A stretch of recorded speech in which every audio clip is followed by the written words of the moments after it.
Welcome to my YouTube channel A to Z classes by Gaurav sir. हम लोग हैं political science 12th में। Last day हमने discuss किया था 1967 इलेक्शन का रिजल्ट। देखे थे कि कांग्रेस को लगा था झटका और कुछ राज्यों में डिफेक्शन मीन्स दल बदल के कारण 3 राज्य में क्या किया था, इलेक्शन मतलब मेजोरिटी होने के बाद भी सरकार नहीं बना पाया था। हरियाणा, MP और यूपी में। हरियाणा में ही एक टर्म फेमस हो गया था, वहीं से आज भी पॉलिटिक्स में है क्या, आया राम गया राम। अब ये टर्म तो सब में यूज किया जाता है। जैसे मान लो कोई बैट्समैन आया 0 पे आउट होकर चला जाता है तो क्या बोलते हो, आया राम गया राम हो गया। पॉलिटिक्स में तो कॉमन है, क्योंकि पॉलिटिक्स से इंडिया में वर्ड फेमस हुआ था। एक वहाँ के MLA होते थे गयालाल, ठीक है, तो गयालाल कांग्रेस के MLA थे, ठीक है। कांग्रेस से ही पहले गए SVD, कल बताया था लास्ट लेक्चर में। SVD मीन्स क्या बोले, संयुक्त विधायक दल, जो सारे अपोजिशन मिलकर के एंटी कांग्रेस जो ग्रुप बनाते थे, पहले उसमें गए, फिर कांग्रेस में आ गए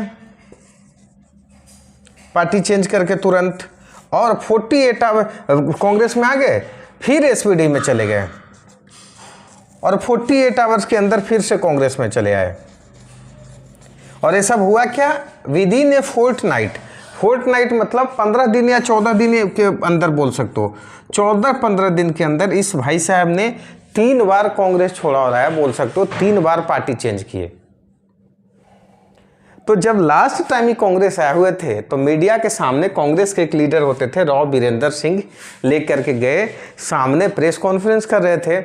उसी में एक टर्म यूज कर दिया राव वीरेंद्र सिंह ने, क्या बोला, गया राम बाजनाऊ आया राम।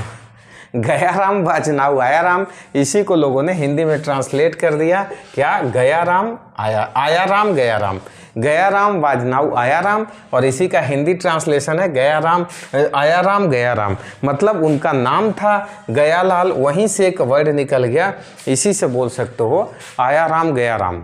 3 बार पार्टी चेंज इतना जल्दी। मतलब सोचो क्या स्थिति रहती होगी देश की। जी हाँ, ऐसा ही होता था। मतलब जीत करके कोई पब्लिक मान लो कांग्रेस के नाम पे जिता करके भेज रही है, चेंज कर लेना कोई और, या वाइस वर्सा किसी दूसरे पार्टी के सिंबल पे या नाम पे पब्लिक जिता रही है और भाई साहब बदल ले रहे हैं पार्टी कहीं और।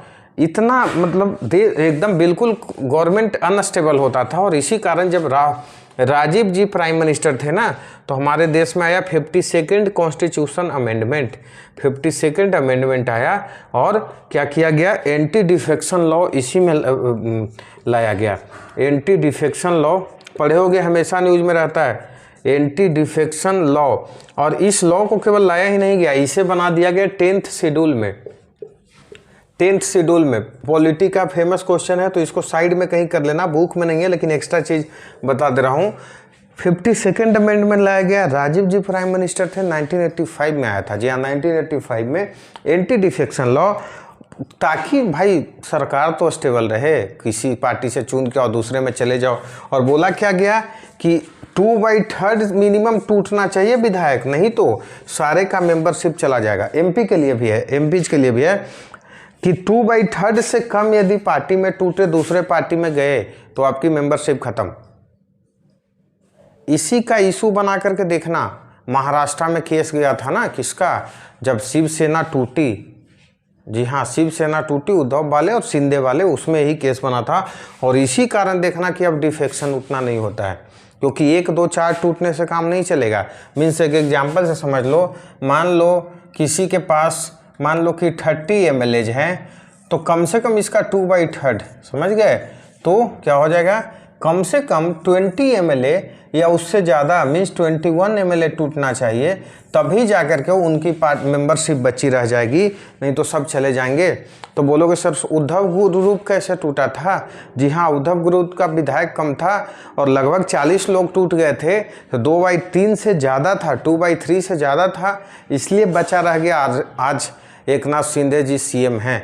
तो ये 52nd अमेंडमेंट हमारे कॉन्स्टिट्यूशन का बहुत इंपॉर्टेंट पार्ट है। और राजीव गांधी ने एक और इम्पोर्टेंट अमेंडमेंट किया था, एक ही साथ याद कर लो, 61st अमेंडमेंट। कब, 1989 में। क्या हुआ था इसमें, तो वोटिंग एज 21 ईयर्स से डिक्रीज करके क्या कर दिया गया था, 18 ईयर्स कर दिया गया था, 18 ईयर्स कर दिया गया था। ये थे हमारे राजीव गांधी। 2 फेमस अमेंडमेंट किया इन्होंने, एक 50 सेकेंड, दूसरा 61। 50 सेकेंड में क्या किया, 50 सेकेंड में सर एंटी डिफेक्शन पे लॉ लाए, 10th शेड्यूल में इसे रख दिया गया, 2/3 का प्रोविज़न लाया गया। और फिर क्या 61 में क्या किया गया, तो 61 में किया गया वोटिंग एज 21 साल से घटा करके 18 साल कर दिया गया। क्लियर है यहाँ तक।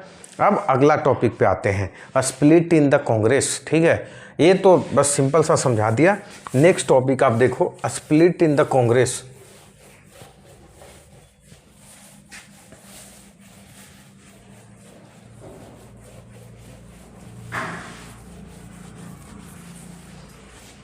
Split in the Congress. Sir Congress में ऐसी समस्या क्या हो गई? जी बिल्कुल, बहुत बड़ी समस्या आ गई थी, स्प्लिट इन द कांग्रेस।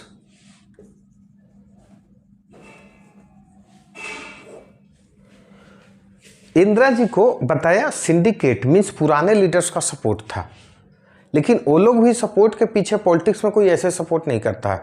उनका मन यही था कि एक न्यू लेडी को यदि हम प्राइम मिनिस्टर बना देंगे तो सुनेंगी मेरा ज़्यादा, ठीक है, सुनेंगी ज़्यादा।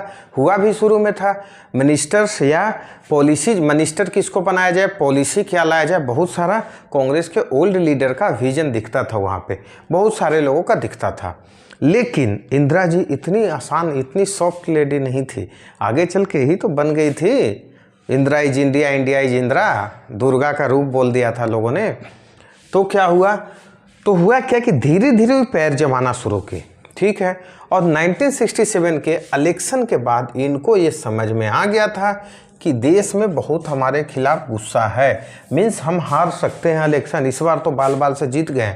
और इनको ये भी समझ में आ गया था कि ये जो जितने बड़े बड़े सिंडिकेट वाले लीडर्स हैं ना, कोई बहुत ज़्यादा पब्लिक में इनका अवस्थान नहीं बचा है। क्यों नहीं बचा है? क्योंकि इनको पता था कि भाई साहब यदि इतना ही बड़े नेता होते तो हार कैसे जाते, बताया ना कि आधे से ज़्यादा आधे मिनिस्टर तो हार गए थे। तो धीरे धीरे क्या कि अपना पैर जमाना शुरू की, जैसे 10 पॉइंट एजेंडा इन्होंने डिक्लेयर कर दिया है, 10 पॉइंट एजेंडा अप्लाई करना शुरू कर दिया।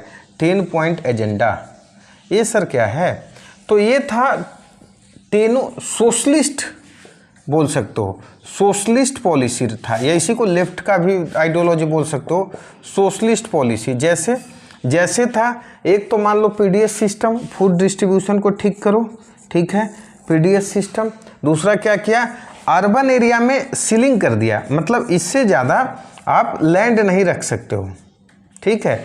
तीसरा और क्या किया, 14th बैंक का नेशनलाइजेशन किया इन्होंने। बैंक्स का नेशनलाइजेशन मतलब जो प्राइवेट बैंक था ना, उसको गवर्नमेंट का बना दिया। ऐसे ऐसे 10 इन्होंने प्रोविजंस किए, आपके बुक में दिया हुआ है, देख लो, आपके बुक में प्रोविजन दिया हुआ है, परेशान नहीं होना है। देखो क्या क्या प्रोविजन, सोशल कंट्रोल सीलिंग, ठीक है, national list of general insurance, हाँ जनरल इंश्योरेंस का भी नेशनल लिस्ट कर दिया, अर्बन में सीलिंग बनाया। और ये किया कब था, 1957 में ही, मीन्स जनरल इंश्योरेंस का भी इन्होंने नेशनलाइजेशन कर दिया, बैंक का भी नेशनलाइजेशन कर दिया।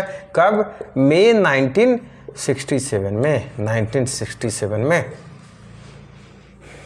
भाई ये जो बड़े लीडर थे ना, इनके साथ जो इंदिरा जी का फ्रैक्शन था, मीन्स बोल सकते हो फ्रिक्शन था, आपस में जो नहीं पट रहा था, इसको इन्होंने आइडियोलॉजिकल वे में बोल दिया।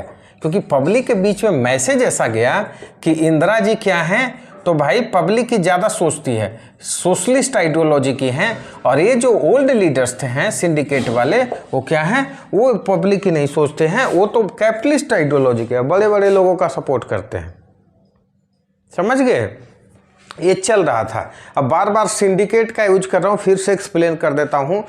कांग्रेस के पुराने लीडर्स होते थे जिनके सिंडिकेट बोलते थे, जैसे के कामराज थे, केवी सहाय थे, आंध्र प्रदेश के एक बड़े लीडर होते थे, नजी अप्पा करके नाम था, वो कांग्रेस का प्रेसिडेंट भी थे। तो बड़े बड़े लीडर थे कांग्रेस में, उनकी अच्छी पकड़ थी। ये सब तो चल ही रहा था, जी हाँ, ये सब चल रहा था। उसी बीच में जो मेन चीज़ आ गया, प्रेसिडेंट इलेक्शन, मतलब बोला जाता है ना प्रेसिडेंट का इलेक्शन आ गया, अगला चुनाव। इतनी डिफरेंसेस तो पहले से चल रही थी, प्रेसिडेंट इलेक्शन आ गया। क्या हुआ सर प्रेसिडेंट इलेक्शन में? प्रेसिडेंट इलेक्शन में क्या रहा, उस समय के लोकसभा के चेयरमैन थे नीलम संजीव रेड्डी। चेयरमैन साहब क्या कौन थे, जिनको इंदिरा जी से बहुत पहले से नहीं पता था। चेयरमैन का नाम था एन संजीवा रेड्डी, बोल सकते हो एन संजीवा रेड्डी मीन्स नीलम संजीव रेड्डी इनका पूरा नाम था, संजीवा रेड्डी। जितने पुराने लीडर थे सिंडिकेट वाले, उनका सपोर्ट इनको था। और कांग्रेस का चेयरमैन नजीलप्पा वही होते थे जो उस समय आंध्र प्रदेश का सीएम भी रह चुके थे। कांग्रेस का चेयरमैन वो थे। इंदिरा जी को इसे इनको बताया जैसे पहले ही से नहीं पड़ता था। उस समय का वाइस प्रेसिडेंट होते थे, आपका बुक में नाम है वाइस प्रेसिडेंट होते थे वीवी गिरी साहब, वीवी गिरी।